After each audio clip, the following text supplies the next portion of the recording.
In today's video, we're gonna be breaking down 3 important tips you need to know to maximize the RDL. I think for a lot of people, the Romanian deadlift is an exercise where we have a lot of low back pain or groin pain or hip pain because we're doing it incorrectly. And there's a lot of tips and things we can do to help minimize that and allow you to build the most muscle without getting irritated with pain. So let's dive into it. Now, the first thing I want to talk about is the muscles that actually work during the Romanian deadlift. We have a couple of primary muscles, and we'll talk about some of the specifics, why we're targeting some more of the glutes compared to hamstrings. But essentially, our primary muscles that we're working here are going to be your glutes, your glute max in particular.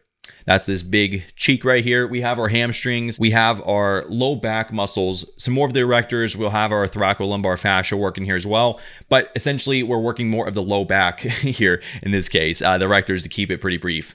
Some of the secondary muscles we're going to be working and kind of hitting along the way are going to be the adductors. So think about the inside groin muscles. This is going to be that, as well as our back stabilizers. So the muscles that basically support our back as a whole, those are also going to be working secondarily to help support the spine. So diving right into the tips, tip number 1 is going to be making sure you have proper foot contact. One of the most important concepts I think for foot contact that people need to understand is the tripod foot. A lot of times what I'll see is people having too wide of a stance during the RDL or too narrow of a stance, and that will really limit the tripod foot there. The tripod foot, essentially, to break that down, is these 3 points of contact on the foot. So we have one at the base of the first metatarsal is what we call that. So basically right at like the big toe, right below that. It's also going to be at the base of the 5th metatarsal. So basically that outside pinky toe right underneath there. And then also the heel, right? So those 3 points of contact, the tripod, are essential to maintain good solid foundations or basically stability during the RDL. If we don't have proper foot contact during the RDL, you're not going to be able to drive adequate force through the floor. Now, with that concept out of the way, one of the other concepts I think is really important is taking a look at what we do during the walking cycle or gait cycle. Whenever we're driving the most force through the floor, which is essentially what we want to do during the RDL, we want to drive our legs through the floor to basically use our glutes and our hamstrings to raise us back up to the top. If we're not able to get into the medial aspect of this foot, so essentially when we want to drive and when we want to basically extend up from the RDL, you want to think about pushing through the inside of this tripod foot.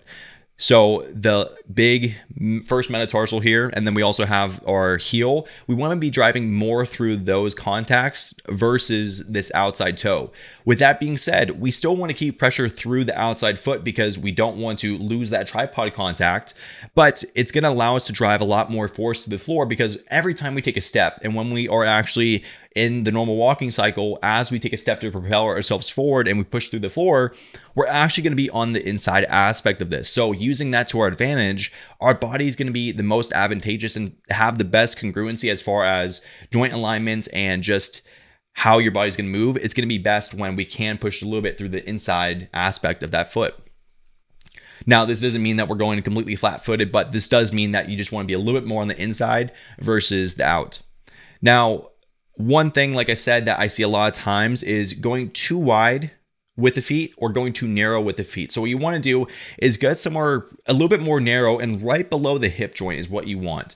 You don't want to go too far out because that's also going to affect the tripod foot. If we go too far out with our feet, what's going to happen is our feet are normally going to cave a lot more inwards. And even though we're thinking about pushing through the inside of our foot, that up the chain, that's going to have a lot more of the knees caving in. It could lead to more or excessive internal rotation at our hips, and that can lead to other issues there if we don't have the adequate range of motion for that.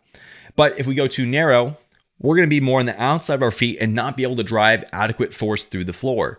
So you want to consider that and just make sure that when you are performing the RDL, you keep all 3 points of contact down on the feet, but mainly driving through the inside, especially on the way up from the RDL. Another really important concept I want you guys to know here is going to be our shoes.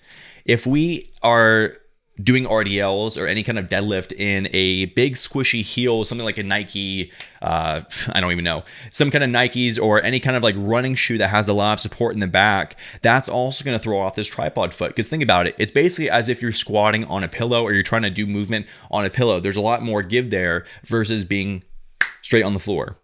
So make sure that when you're doing the RDL, your footwear is also important. Making sure that you have a flat foot, or basically no arch supports. I really try to avoid things like that, just because you want to be pushing mainly through the floor. I tend to do this sometimes in my socks without the shoes on, but normally I'll just wear a pair of Converses that allow me to push through the floor basically without a lot of cushion there. All right, tip number 2 is going to be the soft knee bend. I think for a lot of people, there either is too much extension going on or we're basically squatting through the movement.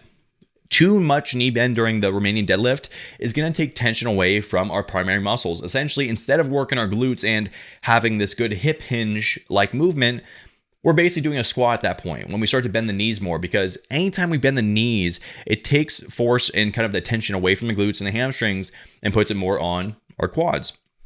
And so the main thing to understand here is we are not going to want a very strict knee bend, or like a very straight leg the entire time. We want to have a very soft knee bend the entire time and maintain that without moving too much throughout that. One other concept I want to talk about is basically some variations. So if you've ever heard of a stiff leg deadlift, that is another variation of a hip hinge similar to the RDL, except the only difference here is that with a stiff leg deadlift, we're actually gonna be straightening our knees more and basically biasing more of our hamstrings by basically locking out the knees. Versus when we are bending the knees more, we kind of give a little bit of tension away from the hamstrings and we place more of it on the glutes since we have more hip flexion there. So essentially, the knee bend is really going to differ kind of where you feel those muscles. And if you are feeling it in the low back, a lot of times what it can be from is having the legs too stiff and the bar is kind of further away from you and turning it basically into a stiff leg deadlift when we're doing the RDL. So that's another concept I really think is important. Now, last tip for today is the low back position. And I think this is also really important for the RDL or any hip hinge variation you're going to do.